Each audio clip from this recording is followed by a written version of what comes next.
بسم الله الرحمن الرحيم maanta saaka 2 saac oo ay tahay Febraayo 11 waxaa la qisaasay laba nin oo dambiilayaashii ahaa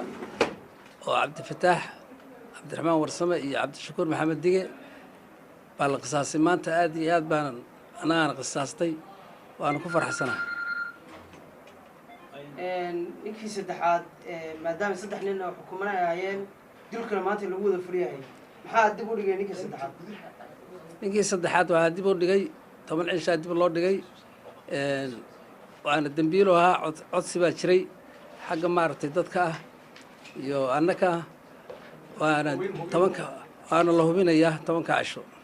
in dib loo dhigo go'aankaas maadaama saxiix madaxweynaha uu dhacay yow ka yimi ma adiga go'aanka codsiga dhibay mise cid kale ayaa gudbisay madaxweynaha gudbisay codsiga waxaa wada dhibay aniga iyo dad iyaga ka tirsan baa wada dhibnay in la hubiyo ninkaas